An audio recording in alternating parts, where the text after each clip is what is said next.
Assalamualaikum warahmatullahi wabarakatuh. Kami dari kelompok 67 akan mempresentasikan untuk memenuhi post-test praktikum pemrograman komputer 2021.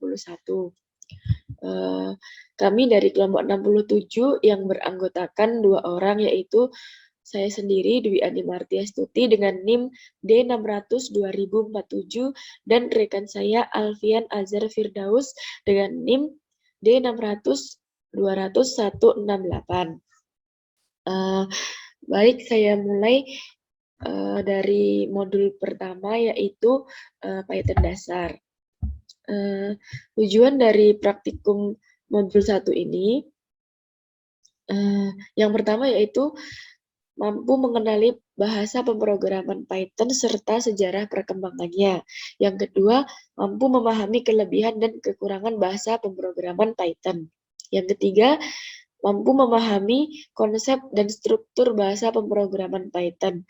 Yang keempat, mampu menerjemahkan algoritma dan flowchart menjadi aplikasi menggunakan Python. Yang kelima yaitu mampu membuat program aplikasi sederhana untuk menyelesaikan permasalahan dalam perkuliahan. Yang pertama yaitu pengertian Python. Python merupakan bahasa pemrograman tingkat tinggi atau high level programming language yang berjalan dengan sistem interpreted dan bisa dipakai untuk berbagai jenis tujuan. Python menggunakan metode pemrosesan interpret, di mana kode program akan diproses baris per baris langsung dari kode program. Kemudian, kelebihan dan kekurangan Python. Kelebihan Python yang pertama yaitu Python berorientasi objek yang mendukung struktur data tingkat lanjut dan mempercepat operasi data. Kedua, bahasa pemrograman Python bersifat freeware sehingga tidak ada batasan dalam penyalinan atau pendistribusiannya. Yang ketiga yaitu berlisensi open source sehingga dapat diinstal di berbagai sistem operasi secara gratis. Yang keempat yaitu memiliki kemudahan dalam menuliskan suatu program dan dengan bahasa yang multiplatform dapat berjalan dalam lingkungan Windows, Unix, Linux, dan Mac. Kekurangan pada Python yaitu Python tidak secepat bahasa pemrograman lain karena Python merupakan bahasa pemrograman statis sehingga terdapat beberapa tugas yang tidak dapat dilakukan dan berada di luar jangkauan kemampuan dari Python. Yang kedua yaitu pemberian tingkat efisiensi dan flexibility traits of by tidak diberikan secara menyeluruh pada Python. Yang ketiga yaitu Python tidak bisa digunakan untuk dasar sebuah bahasa pemrograman yang diimplementasikan digunakan beberapa komponen, namun masih dapat digunakan dengan baik sebagai bagian depan dalam script interface. Kemudian algoritma dan flowchart. Pengertian algoritma sendiri yaitu algoritma merupakan suatu langkah-langkah logis tertentu yang digunakan untuk menyelesaikan suatu masalah. Dalam hal ini, masalah yang dimaksud adalah masalah dalam membangun sebuah sistem atau program yang berjalan di dalam sebuah komputer.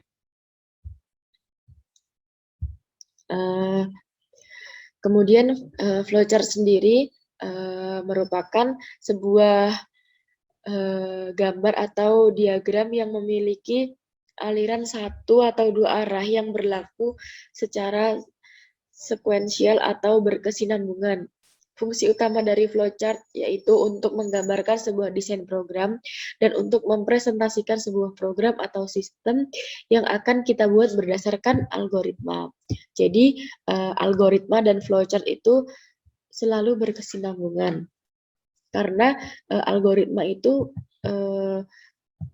bisa disebut dengan terjemahan dari bagan flowchart tersebut. Kemudian ini merupakan contoh skrip pengandaian dari program yang kami buat, yaitu program kalkulator sederhana. Mungkin bisa saya jelaskan sedikit tentang skrip pengandaian, dan pada skrip ini kita menggunakan pengandaian if dan elif. Jika if-nya itu kode voucher 1, nah itu nanti terdapat kode. Nah, kodenya itu berupa tulisan kode voucher 4. Nah, itu nanti jika pada program yang sudah berjalan dimasukkan kode voucher 4, maka dia akan menghasilkan print berupa selamat voucher Anda berhasil digunakan. Nah, kemudian untuk else-nya itu menggunakan jika kode voucher yang dimasukkan pada program itu tidak sesuai dengan ketentuan, maka dia akan menghasilkan print berupa maaf kode voucher tidak terdaftar. Nah, kemudian jika pada kode voucher itu dituliskan tidak, maka yang akan muncul yaitu no discount. Kemudian skrip pengulangan. Ini merupakan sebagian contoh skrip pengulangan dari program yang kami buat. Mungkin bisa saya jelaskan, kita menggunakan while dengan for. Pada while ini kita pengulangan jika data yang kita input akan terus berulang-ulang sampai kita mengetik done. Jika kita mengetik done pada program, maka pengulangan tersebut akan berhenti. Kemudian tipe data dan operator yang kita gunakan untuk membuat program yaitu tipe data string dan float. Kemudian kita menggunakan operator aritmatika. Kemudian modul 2 yaitu Python GUI dengan PSide 2. Tujuan praktikum pada modul 2 ini yaitu yang pertama, praktikan mampu membuat aplikasi sederhana menggunakan PySide 2. Kemudian praktikan mampu menerjemahkan aplikasi dari Python dasar ke bentuk graphical user interface. Yang ketiga yaitu praktikan mampu menerjemahkan algoritma dan flowchart menjadi aplikasi menggunakan Python GUI dengan PSide 2. Nah, kemudian mungkin penjelasan mengenai graphical user interface dan PSide 2. Yang pertama yaitu GUI atau graphical user interface atau biasa disebut antarmuka pada sistem operasi. Itu merupakan sistem yang menggunakan menu grafis untuk mempermudah para penggunanya dalam berinteraksi dengan komputer atau sistem operasi. Pengoperasian GUI menggunakan pointer, perangkat lunak, dan elemen antarmuka. Jenis-jenis elemen antarmuka pada GUI yaitu kontrol, menu, tata letak, wadah, dan interaksi. Sedangkan pengertian dari PSide 2 sendiri yaitu salah satu library yang digunakan untuk membuat aplikasi GUI dengan pengikat untuk Python 3 dan Qt 5 dan cross-platform GUI Toolkit Qt dan berjalan pada semua platform yang didukung oleh Qt termasuk Windows dan Linux. Mungkin di sini saya akan menjelaskan tentang program yang kami buat dengan menggunakan GUI dan PySide 2. Nah, kami membuat program menu utama dan kalkulator sederhana. Pada program menu utama sendiri terdapat program yang pertama yaitu program login. Di program login kita menggunakan widget seperti view line edit untuk memasukkan nama dan username dan password. Kemudian QPass button untuk button klik kirim. Kemudian pada program menu utama terdapat data barang harga promo dan harga normal. Nah, di dalam program tersebut terdapat kami menggunakan widget seperti QLabel untuk membuat tabel yang ada pada yang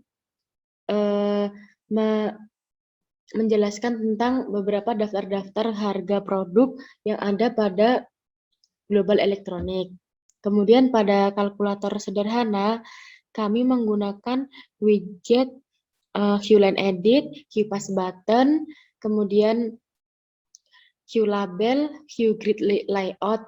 Mungkin itu yang bisa saya sampaikan. Kemudian untuk program selanjutnya, modul selanjutnya, saya serahkan kepada rekan saya yaitu Azhar. Baiklah, terima kasih rekan saya Duyani Maritiastuti. Assalamualaikum warahmatullahi wabarakatuh. Saya di sini akan meneruskan penjelasan dari rekan saya Duyani Maritiastuti dengan modul 3 yaitu web statis dengan Django. Bisa dilanjutkan. Lalu tujuan praktikum modul 3 yang pertama adalah mengenal dan mengetahui cara kerja website dinamis.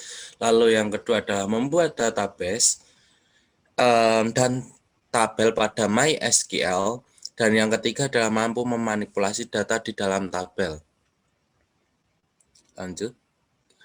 Lalu proses pembuatannya adalah yang pertama adalah penjelasan membuat project dan penjelasan membuat app. Jadi project yang kami buat adalah yaitu web dinamis yang berfungsi untuk pemesanan sebuah produk pada toko Global Elektronik Semarang.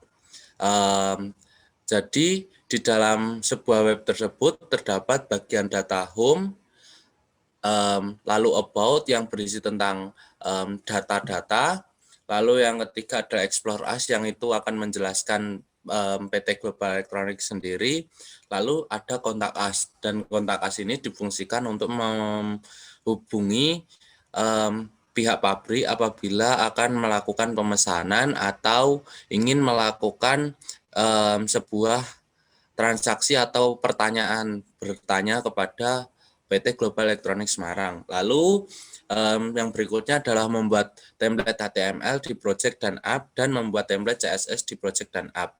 Mungkin bisa saya tampilkan script HTML yang saya gunakan. Script HTML yang saya gunakan di sini yaitu yang pertama adalah menggunakan title, yaitu title webnya adalah Global Elektronik Semarang, lalu menggunakan ikonnya adalah globalelectronic.png. Lalu di dalam menu terdapat home, about, nama barang, harga barang, lalu kontak us seperti yang sudah saya jelaskan. Lalu terdapat juga Explore Us yang menjelaskan tentang PT Global Elektronik sendiri. Lalu di dalam web tersebut terdapat juga alamat PT Global Elektronik Semarang yaitu di Jalan Karonsih Utara Raya nomor 223 Ngalian, Kecamatan Ngalian, Kota Semarang, Jawa Tengah, Indonesia. Lalu terdapat nomor telepon dan emailnya. Lalu mungkin bisa saya jelaskan tentang script CSS yang saya gunakan. Di sini script CSS yang saya gunakan terutama di bagian body, bagian home. Di sini saya menggunakan yaitu CSS background image, lalu background size atau ukuran, lalu background attachment atau sebuah tools. Lalu di bagian menu terutama di bagian menu home di UL, kami menggunakan background color, lalu background border bottom color, border bottom style, lalu posisi juga kami lalu menggunakan list, dan sampai ke bawahnya itu masih sama. Mungkin bisa dilanjutkan, Mbak Tias. Lalu di sini saya akan melanjutkan menjelaskan tentang modul 4 web dinamis menggunakan Django. Tujuan praktikum modul 4, yaitu yang pertama adalah mampu memahami sintaks-sintaks yang digunakan pada HTML dan CSS. Lalu yang kedua adalah mampu memahami penggunaan Django. Lalu yang ketiga adalah membuat tampilan web statis sederhana menggunakan HTML dan CSS melalui Django. Lalu penjelasan database dan manfaatnya. Database atau basis data merupakan kumpulan dari data yang saling berhubungan satu dengan yang lainnya, lalu tersimpan di perangkat keras komputer baik online maupun offline dan digunakan perangkat lunak lainnya untuk diolah maupun dimanipulasi untuk dijadikan sebagai bahan informasi. Lalu di dalam database terdapat struktur yang pertama adalah tabel, yaitu merupakan sekumpulan sebuah kolom yang berisi berbagai data yang telah terekam dari sebuah sistem. Lalu terdapat juga field. Field di sini adalah sebuah elemen dari tabel yang berisi suatu data yang spesifik yang terdiri dari subjudul pada tabel dan beberapa item data. Lalu ada juga data. Data merupakan sekumpulan fakta mengenai objek tertentu yang dapat dinyatakan dengan angka, huruf, gambar, video, suara, dan sebagainya yang relevan. Lalu, apa sih fungsi dari database sendiri? Yang pertama adalah untuk mengedit sebuah data di dalam sebuah web. Lalu yang kedua adalah untuk mengurangi adanya kekeliruan atau perubahan di dalam suatu web di dalam data web tersebut. Lalu adalah penjelasan pemrosesan dalam CRUD dan implementasinya. CRUD di sini merupakan pemanjangan dari create, lalu read, lalu update, dan delete. Di create, di sini adalah perintah ini digunakan untuk membuat, termasuk diantaranya membuat database baru, tabel baru, view baru, dan kolom. Lalu implementasi dari create di sini adalah membuat data baru atau statis baru di dalam sebuah web yang kami buat. Lalu di sini terdapat read. Read di sini adalah perintah untuk membaca atau mengeluarkan atau menampilkan data yang telah dibuat atau dari create tersebut. Lalu update. Update di sini adalah perintah ini digunakan untuk memperbarui data lama menjadi data terkini. Jika ada data yang salah atau kurang up to date dengan kondisi sekarang, maka dapat diubah isi datanya menggunakan perintah update. Implementasi dari update di sini adalah di sini kami bisa mengedit data yang telah lama atau data baru yang ingin diedit apabila terdapat kesalahan-kesalahan. Lalu ada perintah delete. Perintah delete di sini untuk menghapus data dari tabel. Biasanya data yang dihapus merupakan data yang sudah tidak diperlukan lagi. Pada saat menghapus data, perintah yang telah dijalankan tidak dapat digagalkan, sehingga data yang telah hilang tidak dapat dikembalikan lagi. Implementasi di dalam web yang kami buat adalah ya untuk menghapus data yang sudah tidak digunakan lagi di dalam web tersebut, seperti data-data barang yang telah masuk atau keluar. Lalu, manfaat website dalam sebuah sistem informasi di perusahaan. Manfaat website dalam sebuah sistem informasi di perusahaan adalah banyak user yang bisa mengakses atau bisa melihat apa saja isi dari perusahaan tersebut, yang seperti penjualan, dia menjual apa, lalu dia di dalam perusahaan tersebut berhasilnya seperti apa, lalu sejarahnya perusahaan tersebut seperti itu. Jadi di dalam manfaat website di situ adalah para user bebas mengakses data dari sebuah perusahaan, namun hanya bisa perusahaan tersebut yang bisa mengeditnya, seperti itu. Mungkin bisa dilanjutkan, Mbak Tias. cukup sekian yang bisa kami presentasikan. Apabila dalam penyampaian kami terdapat kesalahan, kami mohon maaf dari kelompok 67. Wabillahi taufik walhidayah. Wassalamualaikum warahmatullahi wabarakatuh.